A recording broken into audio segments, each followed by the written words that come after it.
할렐루야, 반갑습니다. 오늘 이렇게 기도하는 자리에 함께 기도의 불을 붙이시고 함께 나아가는 우리 성도님들이 참 복되고 자랑스럽고 또 감사합니다. 여러분, 성막 안에 여러 가지 성물들이 있지만 그것에 금으로 만든 등잔대가 있다고 그랬죠. 그것은 24시간 불을 켜놓는다고 해요. 그것이 없으면 성막 안이 캄캄하거든요. 성막에는 창문이 없었거든요. 그런데 그 불 하나만 붙여놓으면 그 안이 늘 환하고 밝았습니다. 하나님이 그 기도를 받으시고 들으시는 거죠. 그 금 등잔대는 기도를 상징하는 거예요. 하나님 앞에 올려드리는 기도를 말하는 건데요. 우리의 기도가 끊이지 않고 우리의 기도가 이 교회를 지키는 그런 기도가 되기를 간절히 바랍니다. 우리가 사무엘하 11장 말씀을 오늘 보게 됩니다. 사무엘하 11장 12장은 다윗이 범죄하는 내용이 담겨 있고요, 또 회개하는 내용이 담겨 있죠. 그런데 저는 사실 이 사무엘하 11장 12장은 좀 넘어갔으면 좋겠다 하는 그러한 말씀이었어요. 왜냐하면은 다윗 너무 존경스럽지 않습니까? 그리고 우리가 신앙을 이렇게만 신앙생활하면 얼마나 좋을까 하는 그러한 신앙의 모델이기도 하잖아요. 그런데 그렇게 마음 가운데 너무 좋아, 이분을 좀 본받아야 돼 하는 그 마음이 이 장에 오면 와장창 무너지고 실망이 너무 크게 되기 때문에 그렇죠. 마태복음 예수님의 족보로 시작하죠. 그때 1절에서 이렇게 얘기를 해요. 아브라함과 다윗의 자손 예수 그리스도의 계보라. 많은 사람들이 그 족보에 담겨 있잖아요. 그런데 마태가 기록할 때에 그 족보에 중요한 사람 2명을 딱 앞장 세워서 쓸 때에 아브라함 그리고 누구요? 다윗을 기록하면서 예수님이 이 계보에서 탄생했다라는 것을 이야기할 정도로 이 다윗이라는 인물은 이스라엘 백성들에게는 너무너무 위대한 존재이죠. 하나님도 다윗이 마음이 합한 사람이라고, 어쩌면 너는 내 마음을 그렇게 잘 이해하고 깨달아 알고 듣는 것으로 끝나지 않고 그것을 순종하며 지키며 살았니 하고 이야기할 정도로 다윗을 참 아끼고 사랑하셨죠. 이처럼 다윗은 참 위대한 사람이에요. 그런데 성경은 참 정직하죠. 믿음의 조상들 좋은 부분들, 장점들도 많이 기록해서 우리에게 알려주지만 더불어 약한 부분들, 죄 짓는 모습들, 실족하는 모습들까지도 아주 적나라하게 보여주고 있습니다. 왜 그럴까요? 아무리 위대한 신앙인이라고 할지라도 한 사람의 인간, 사람이기 때문에 그래요. 연약한 인간이라는 것이죠. 언제든지 한순간에 와장창 무너질 수 있는 그런 사람이라는 거예요. 이런 모습을 우리가 성경에서 볼 때에 제가 처음에 가졌던 것처럼 좀 넘어가면 안 될까? 좀 덮어주면 안 될까? 하는 그런 마음도 들지만 성경에서 이 사람들의 이 연약한 부분을 적나라하게 드러내는 이유는 뭘까요? 이 모습을 보면서 너희가 꼭 교훈을 삼아야 돼 라는 거죠. 인생이 좋은 것만 있는 게 아니라는 거예요. 이렇게 실수도 있고 나락에 떨어지는 그러한 끔찍한 일들도 있는데 이것까지도 다 알아야 된다는 거예요. 요즘 초등학교 선생님들이 아주 고초를 많이 겪는 것 같아요. 그래서 뉴스를 계속 장식하고 있더라고요.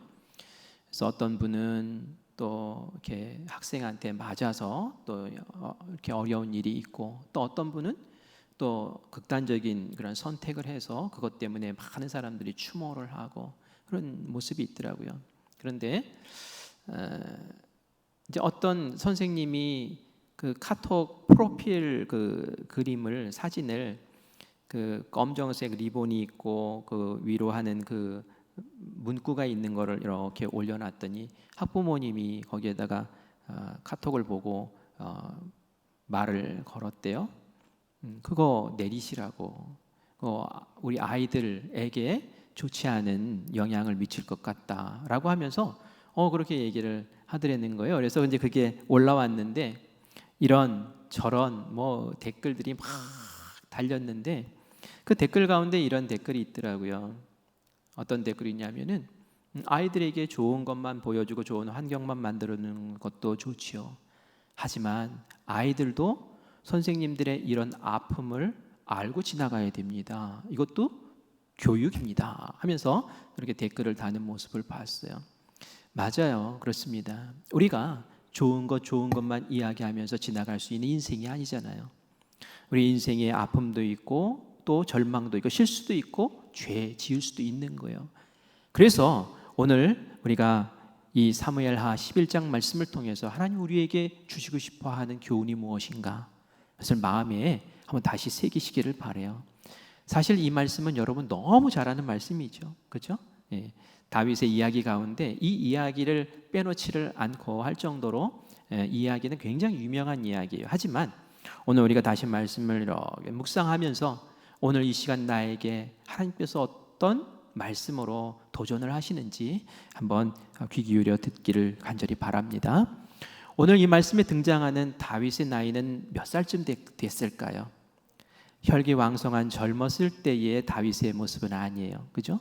오랜 시간이 지났어요. 통일왕국 그리고 주변 나라를 정리하고 다윗의 나이가 이제 50대가 되었습니다. 성숙한 그런 신앙인이 되었을 때라는 이야기예요. 다윗이 이전에 온갖 역경 속에 있을 때, 고난 속에 있을 때, 전쟁 속에 있을 때, 쫓기고 다녔을 때 이 다윗은 얼마나 그 영성이 곧았습니까? 그죠? 한 번도 하나님을 외면하거나 또 하나님을 떠나거나 의롭지 않은 길을 걷거나 한 적이 한 번도 없었어요. 그 고난과 어려움 속에서 늘 하나님께 집중하고 하나님께 쫙 달라붙어 가지고 하나님 주시는 은혜를 마음껏 누렸죠. 그런데 오늘 우리가 보는 다윗, 이 성숙하고 뭔가 다 갖추어져 있는 것 같고 이제 통일 왕국을 이루어서 많은 권세를 얻게 된 이 다윗, 평안함 가운데 있는 이 다윗은 한없이 무너집니다. 자기 부하의 아내와 간음을 하고 그것을 감추기 위해서 부하를 죽이고, 정말 악당 중에 악당이 이런 악당이 또 있을까 싶을 정도로 무너지는 모습을 봐요. 우리가 이런 다윗의 모습을 보면서 야, 실망스럽다. 어쩜 다윗이 이럴 수 있어? 이렇게 하고 그것을 교훈으로 알고 끝나면 안 돼요. 다윗이 그 정도라면 우리도 어느 한순간에 와장창 무너질 때가 있을 수 있구나라는 것을 마음 가운데 각성해야 된다라는 얘기예요. 사실 저나 여러분이나 다윗의 영성에 비하면 우리 영성이 다윗을 따라갈 수 있겠습니까? 그럼에도 불구하고 다윗이 그런데도 불구하고 이렇게 무너졌다라는 것은 우리도 정신 바짝 차리지 않으면 언제든지 다윗의 모습처럼 될 수 있다라는 것을 기억해야 된다는 거예요. 그리고 우리가 이 말씀을 통해서 다윗이 왜 이렇게 속절없이 무너졌지? 이 이유를 찾아야 돼요. 그것을 발견해내야 돼요. 그래야지 그것이 우리의 교훈이 되고 우리는 똑같은 길을 걸으면 안 되겠다라는 그런 마음을 갖게 되겠죠. 왜 다윗이 이런 범죄를 저질렀는지, 왜 그가 어떤 길을 걸었길래, 어떤 시작을 했길래 이 문제가 되었는지를 우리 살펴봅시다. 우리가 앞장에서 10장에서죠, 다윗이 암몬을 물리치는 이야기가 나왔어요.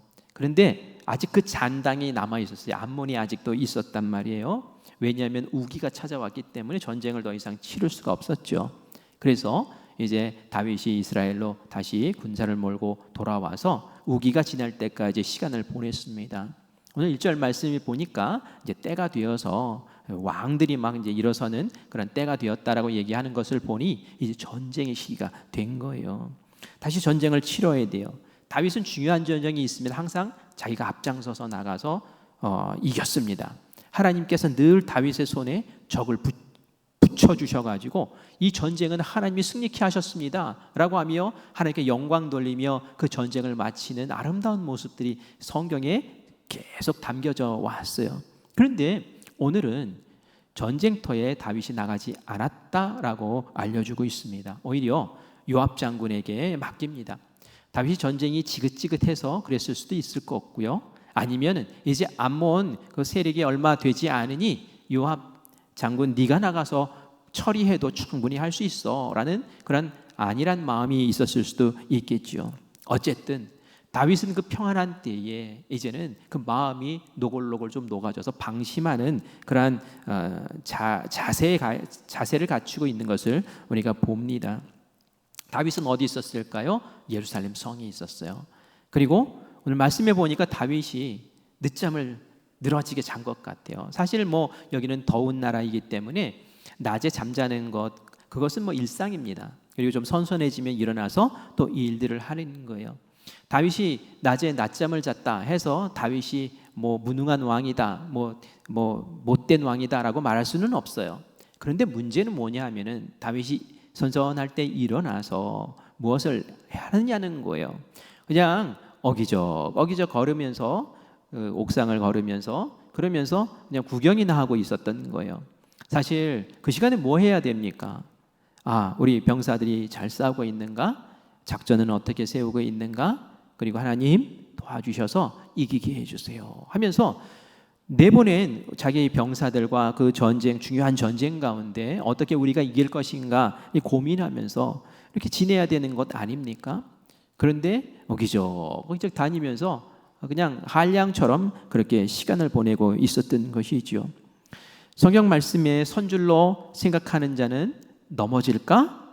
맞아요. 조심하라. 이런 말씀이 있죠. 고린도전서 10장에 나오는 말씀입니다. 다윗이 그걸 딱 놓친 거예요. 내가 섰어. 그런데 넘어질 것을 조심해야 되는데 이 교만하고 방심한 모습을 보게 됩니다. 여러분, 평안한 것이 좋다고 하지만 말이죠, 평안한 것 조심하셔야 돼요. 다윗이 곤고하고 어렵고 힘들 때에 하나님 앞에 바짝 서 있었어요. 근데 평안하고 느슨해지니까 말이죠, 하나님 바짝 서 있는 모습이 아니에요. 그냥 노골노골 녹아져 있는 것을 보게 돼요. 사업체가 어려운 말이죠, 하나님하고 매달려서 막 기도하고 난리 납니다. 그죠? 매일 기도마다 그냥 살려달라는 기도 드려요. 그런데 말이죠, 하나님이 좋은 사람 만나게, 좋은 계약 하게 해가지고 이렇게 막 풍성해지고 뭐 좋아지고 그러면 말이죠, 예배 드리던 분이, 기도하러 나왔던 분이 골프장에서 더 이렇게 활동을 많이 하고, 그리고 하나님 느슨해지고 관계 느슨해지고 이런 모습 봅니다. 이거는 정말 소망이 없는 삶이에요. 오히려 내가 고난 가운데서 하나님 붙잡고 서 있는 게 낫지, 평안함 가운데서 하나님 놓치는 것은 끔찍한 일이라는 것을 다윗이 여실하게 보여줍니다. 다윗이 시온산성 높은 곳에 있었겠죠. 거기서 어슬렁 하면서 이렇게 보는데, 그 곳은 특별히 왕이 있는 왕국은 높은 지역에 있었어요. 그래서 아래 그 백성들의 그 지붕들이 고층이 아니잖아요. 다 보이는 거예요. 이렇게 보면서 이렇게 보면서 있는 거예요. 그런데 다윗의 눈에 딱 들어오는 한 여인이 있었죠. 어떤 한 여인이 옥상에서 목욕을 하고 있었어요. 이 목욕을 하는 것은 아마 이제 정결 예식을 하기 위한 그런 거였던 것 같아요. 그런데 다윗은 그것을 보고 그냥 쓱 지나쳤으면 되는데 거기에 꽂혔어요. 계속 이제 보는 거, 집중해서 보는 거예요. 그래서 야, 이쁘다 하면서, 예쁘다 하면서 그 눈을 거둘 수가 없는 거죠. 참 이게 무서운 거예요. 이게 무서운 거예요. 사람이 영적인 건강을 잘 지키려면은, 몸이 건강하려면 바이러스가 들어오지 않아야 되는 것처럼 영적인 건강을 잘 지키려면은 악한 생각들, 악한 그러한 마음들이 들어오지 않아야 되는데 그것들이 지금 다윗을 막 침투하고 들어오는 것을 보게 됩니다. 와, 아름답다 하고 그냥 넘어가면 되는데, 아름답네? 저게 누굴까? 저게 누구야? 하면서 이렇게 막 집중하는 거죠. 우리 요한일서 2장 16절 말씀 보겠습니다. 시작.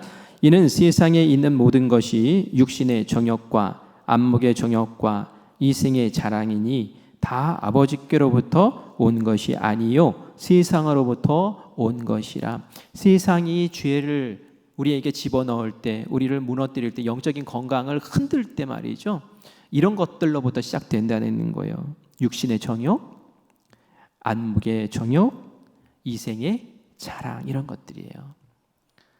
그런데 지금 다윗이 안목의 정욕에 지금 사로잡혀 있는 거죠. 다윗만 그랬던 거 아니죠. 여러분, 하와도 뱀에게 유혹받았을 때에 선할 건 먹어, 괜찮아.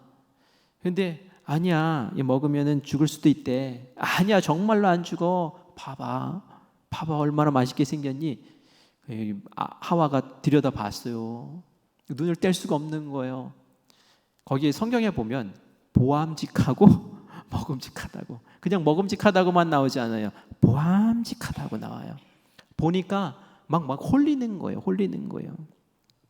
여러분, 명품 보면 홀립니까? 홀리십니까? 명품 보면 왜 이렇게 좋아하는지 모르겠어요. 홀려요. 그러면서 그 마음을 이제 거기에 빼앗기기 시작하는 거죠. 여러분, 식욕, 그리고 성욕, 그리고 수면욕, 이런 것들은 인간의 기본적인 욕구라고 얘기를 해요. 하나님 주신 거예요.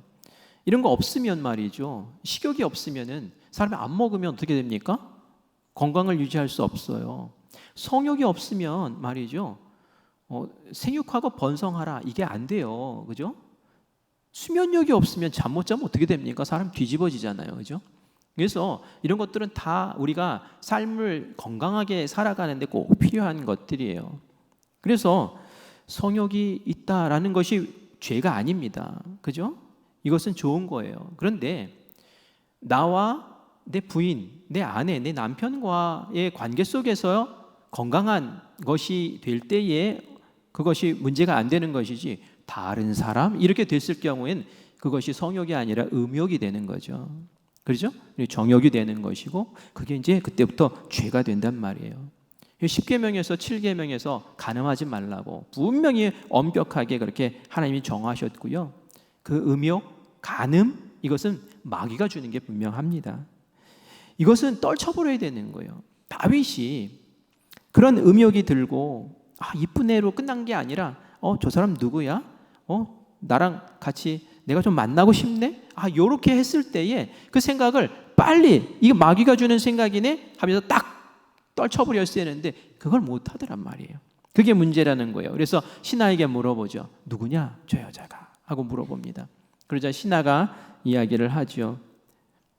저 사람은 밧세바입니다. 우리아의 아내, 우리아 장군의 아내입니다 하면서 얘기를 합니다. 딱 그 얘기를 들었으면 말이죠, 다윗이 건강한 다윗이라면, 정신 바짝 차린 다윗이라면 딱 끊었어야 돼요. 왜요? 우리아의 아내라잖아요. 우리아의 아내. 여인을 보고 예쁘다, 이게 문제는 아니에요. 그렇죠? 여인을 보고 예쁘다 하는 거는 당연히 가질 수 있는 마음이에요. 그런데 우리아의 아내입니다 라고 했을 때는 저 여자는 내가 취하면 안 되는 여자야 라는 생각을 딱 가졌어야죠. 그렇죠? 그거는 음욕이고 간음인 거예요. 그렇게 나가면. 그런데 다윗은 어떻게 합니까? 데리고 와라, 이렇게 되는 거예요. 데리고 와서 동침을 하게 되죠. 하나님이 분명히 이 신하의 입을 통해서 경고를 하셨는데 그 경고를 듣지 않고 죄의 길로 들어서는 그런 모습을 봅니다. 그 욕망이 그 마음을 지배하고 사로잡는 거예요. 우리가 그래서 유혹이 찾아올 때에 바짝 깨어 있어야 됩니다. 유혹이 이거 유혹이구나, 이거 죄구나, 이거 하면 안 되는구나 라고 할 때에 그것에 발을 딛지 말아야 되는데, 그것을 무시하고 외면하고 그냥 그것을 물게 되면은 그 다음의 죄로 하나씩 넘어가게 되지요. 결국 밧세바가 불려왔어요. 밧세바야 왕이 오래니까 와야지 어떡하겠습니까? 그곳에서 동침하게 됩니다. 다시 생각을 해보게 돼요. 이게 음욕이라는 게, 이 성욕이라는 것이 그렇게 떨쳐버리기가 그렇게 힘든 건가? 정말 안 되는 일인가? 아니에요. 우리 잘 지키고 있잖아요. 그죠? 잘 지키고 있잖아요. 할 수 있는 거예요. 다윗이 지금 정신을 안 차린 거예요. 다윗이 지금 이전과 다른 그런 영적인 상태로 있는 거예요. 느슨하고 나태해져 있는 거예요. 여러분, 요셉 보십시오. 요셉이 어떤 사람입니까? 보디발의 집에 종으로 팔려갔어요. 그곳에서 너무 일을 잘하니까 가정 총무를 맡아서 집안의 모든 살림을 도맡아 하게 됩니다. 그 모습을 보니 보디발의 아내가 너무 마음에 들어요. 잘생겼어요. 그리고 아주 혈기왕성하고 정말 좋아요. 그래서 이 요셉을 유혹하잖아요. 너 나랑 동침하자. 내가 뭐든지 다 해줄게. 요셉이 지금 혈기왕성한 청년이란 말이에요. 이 요셉이라고 성욕이나 정욕이나 이런 게 없겠습니까? 왜 없겠습니까? 있지요. 그런데 어떻게 했습니까? 옷자락을 붙잡고 매달리니까 옷을 벗어놓고 막 도망을 치면서 거기에서 벗어나는 결단을 내린단 말이에요. 이때에 이 요셉이 한 말이 있어요. 우리 창세기 39장 9절 말씀 같이 읽겠습니다. 시작. 이 집에는 나보다 큰 이가 없으며 주인이 아무것도 내게 금하지 아니하였어도 금한 것은 당신뿐이니 당신은 그의 아내임이라. 그런즉 내가 어찌 이 큰 악을 행하여 하나님께 죄를 지으리까? 아멘. 사람은 요셉은 뭘 생각하고 있습니까? 요셉은 하나님을 생각한 거예요. 하나님을. 물론 이 보디발의 아내가 집에 있는 사람들 다 내보냈어요. 아무도 안 봐요. 그죠? 볼 사람이 없어요. 너하고 나밖에 없어. 이렇게 된 거예요. 그런데 말이죠, 이 요셉은 하나님을 봤단 말이에요. 하나님. 그걸 우리가 코람데오라고 하죠. 코람데오시는, 내가 늘 하나님의 앞에 하나님의 시선을 의식하면서 하나님의 그 임재를 의식하면서 사는 그 모습을 코람데오라고 하잖아요. 나는 지금 하나님이 보고 계시는데 그 하나님 앞에서 내가 죄를 지을 수가 없습니다 하면서 감옥 가는 일을 겪으면서까지도 그 죄 짓는 자리에서 벗어나는 그런 모습을 보게 됩니다. 그런 얘기 있더라고요. 가로등만 더 몇 개 켜놔도, CCTV만 몇 개 달아놔도 범죄율이 뚝 떨어진대요. 그죠? 왜요? 지켜본다. 누가 나를 지켜본다. 이런 의식이 있으면 죄를 못 짓는 거예요. 지금 다윗은 아무렇지도 않게 죄를 짓고 있다는 것은 그 영적인 상태가 지금 완전히 엉망이 되었다는 걸 얘기하는 거예요. 또 한편으로는 교만해져 있는 거예요. 다윗이 간음하지 말라, 이걸 모르겠습니까? 너무 잘 알죠. 근데 지금 통일 왕국의 왕이 되었더니 이제는 그 정도 법쯤은 내가 어떻게 할 수 있어? 이렇게 생각하는 교만함이 이 다윗에게 있는 거죠. 이 참 무서운 거예요.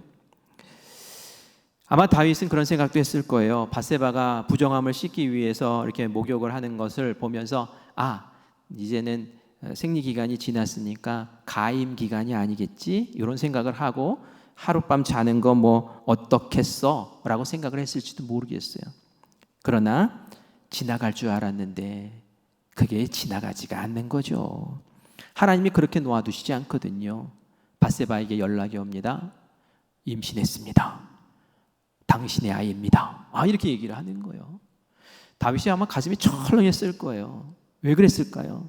이게 다른 데로 알려지면은 자기 부하의 아내와, 부하는 지금 전쟁터에 나가서 전쟁 치르고 있는데 그 사이에 간음을 해서 애가 생겨서 애를 낳았어? 이렇게 되면 말이죠, 이제까지 쌓아온 다윗의 그 명성이 어떻게 됩니까? 한순간에 바닥으로 곤두박질 치는 거 아닙니까? 다윗이 아찔했을 거예요. 와, 이게 뭐야? 왜 이런 일이 생긴 거야? 이거 아니잖아. 어떻게 감추지? 이렇게 생각이 흘러가죠. 고민합니다. 그래서 잔머리를 굴리죠. 우리아를 불러와라.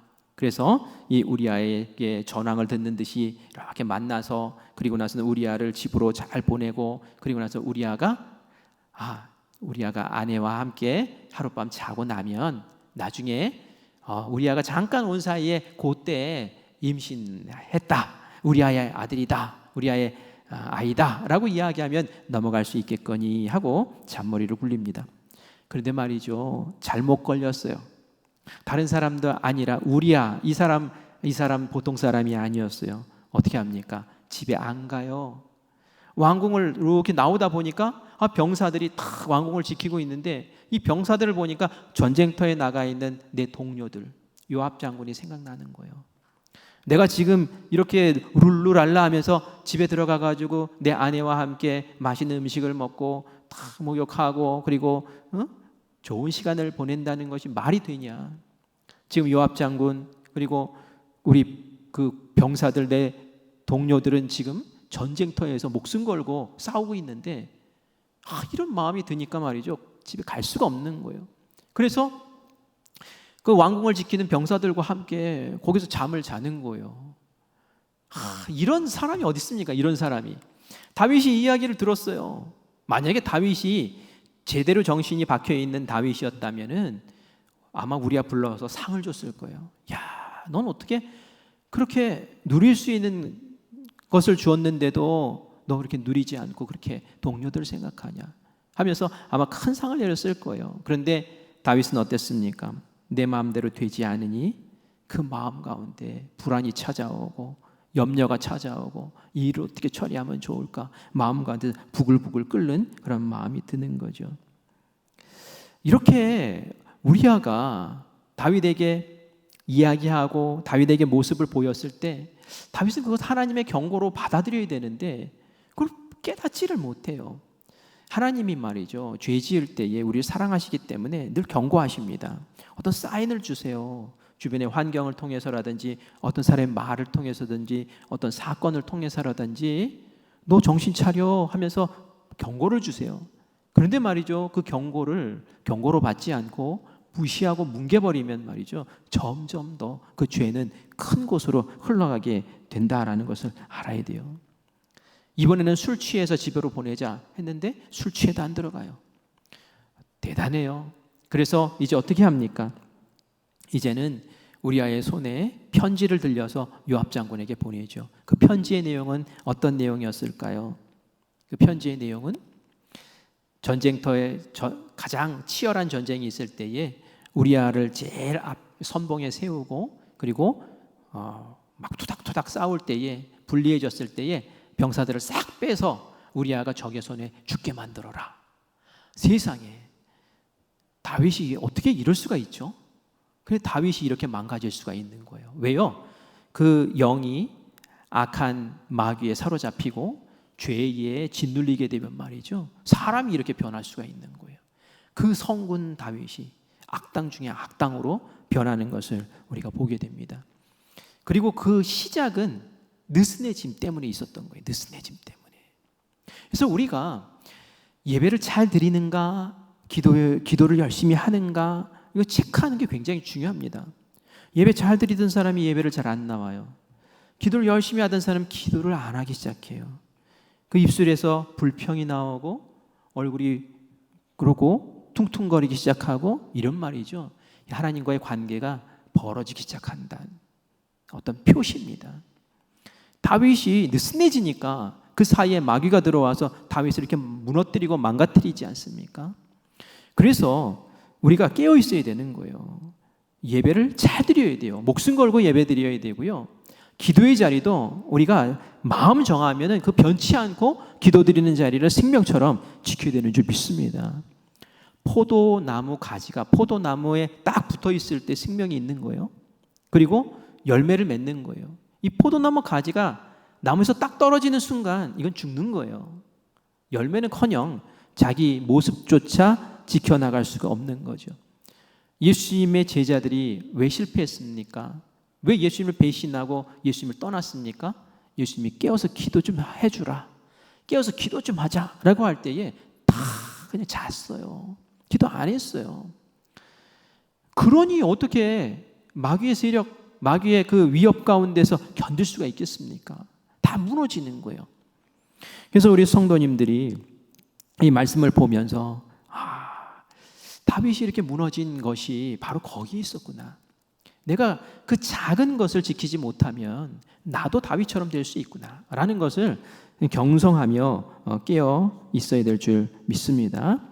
결국은 우리아가 결국은 요압 장군이 다윗의 말대로 그렇게 하는 바람에 결국은 죽게 되죠. 그리고 우리아의 시체는 예루살렘으로 돌아오게 되고 7일 동안 장례를 지내고 그리고 나서 다윗이 밧세바를 왕궁으로 불러들입니다. 그리고 시간이 지나서 밧세바는 아이를 낳았는데 아들을 낳았어요. 다윗이 그 모습을 딱 보면서 무슨 생각을 했겠습니까? 됐다, 이제 끝났다. 내가 역시 힘이 있으니까 이거 다 내가 다 묻어버릴 수가 있구나, 이런 생각했을 거예요. 그렇죠? 그런데 말이죠, 성경 말씀에 보면은 그렇지가 않습니다. 우리 27절 말씀 읽겠습니다. 같이 읽습니다. 그 장례를 마침에 다윗이 사람을 보내 그를 왕궁으로 데려오니 그가 그의 아내가 되어 그에게 아들을 낳으니라. 다윗이 행한 그 일이 여호와 보시기에 악하였더라. 다윗은 이제 끝났다. 이제는 다 덮었다 라고 생각을 했지만 하나님이 보시기에 악했다. 하나님 보고 계셨다는 거예요. 하나님 보고 계시는 거예요. 하나님 보고 계시다 라는 정신을 우리가 가지면 말이죠, 우리가 어떤 죄에서도 나를 구별할 수 있고요, 미혹 가운데서 나를 지켜낼 수 있을 줄 믿습니다. 지금 괴물이 된 다윗, 하나님 그냥 놔두시겠습니까? 이대로 놔두면 다윗이 어떻게 하겠습니까? 앞으로 죄를 마음껏 지을 거예요. 내가 가지고 있는 힘과 권력으로 죄 짓는 것을 마음대로 할 거란 말이에요. 그래서 우리가 이제 그 다음 장에 넘어가면 하나님이 가만두시지 아니하시고 이 다윗을 이제 통곡하게 만드는 일이 벌어지는데 바로 그거예요. 근데 우리가 회개하면 되겠지? 아니에요. 다윗이 이제 12장에 가면 회개하지만 다윗에게 지금까지 있었던 그 영광이 빛을 발하는 것을 보게 돼요. 그 자녀가 다윗을 배신하고요, 그 후손 가운데 계속 안 좋은 일이 막 일어나는 것을 보여요. 피눈물 흘리는 일이 벌어지는 거예요. 우리가 쉽게 생각할 때에 죄 지으면 회개하면 되지. 아니에요. 회개해도 그 죄의 값을 치러야 된다는 걸 아셔야 돼요. 삶으로 치르게 돼요. 내 자녀 때에서 그걸 치르게 돼요. 그래서 우리가 죄라는 것에 대해서 애초에 발을 딛지 않도록, 내 속에 들어오지 않도록, 내 머리에 둥지를 틀지 않도록, 유혹은 있을지 몰라도 그때그때마다 하나님이 주시는 말씀과 깨어있는 정신으로 물리치고 그 안에서 승리하는 우리 모두가 되어야 될 줄 믿습니다. 하나님은 영적으로 나태해져 있는 것을 악으로 여기십니다. 하나님은 음욕을 품고 그것을 떨쳐버리지 못하고 그것에 전전긍긍하고 있는 그 모습을 악으로 보십니다. 하나님을 죄를 짓고도 회개하지 않고 어떻게 넘어가겠지 생각하는 것을 악으로 보십니다.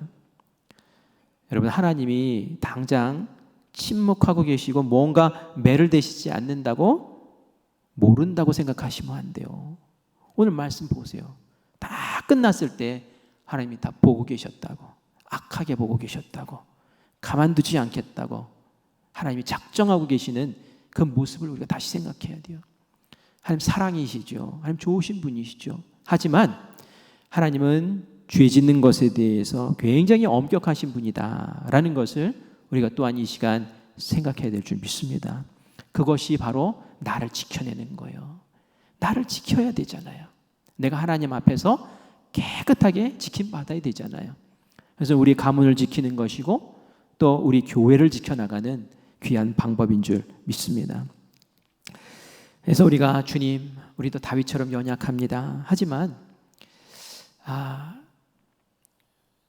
주님, 우리가 다윗처럼 되지 않기를 원합니다 라고 또 기도하며 나아가야 될 줄 믿습니다. 다윗을 보면은 참 의인은 하나도 없구나라는 그런 생각을 하게 돼요. 그렇죠? 그래서 예수님의 그 십자가 보혈이 얼마나 소중한지 다시 한번 그렇게 생각하게 됩니다. 그리고 우리 또 주님, 우리도 약합니다 라고 고백하면서 주님께서 정결하게 해주십시오 라고 그렇게 기도할 수 있게 되죠. 하지만 우리가 다시 마음 가운데 딱 붙잡아야 될 것은 우리로 성령 충만하게 하셔서 악이 틈타지 못하게 하시옵소서. 우리가 하나님의 일에 충성하게 하셔서 세상의 허튼 일로 내 마음 뺏기지 않게 해달라고 그렇게 기도해야 될 줄 믿어요. 어떤 목사님이 그런 얘기 하더라고요. 제가 별로 좋아하는 얘기는 아니에요. 이런 얘기 하더라고요.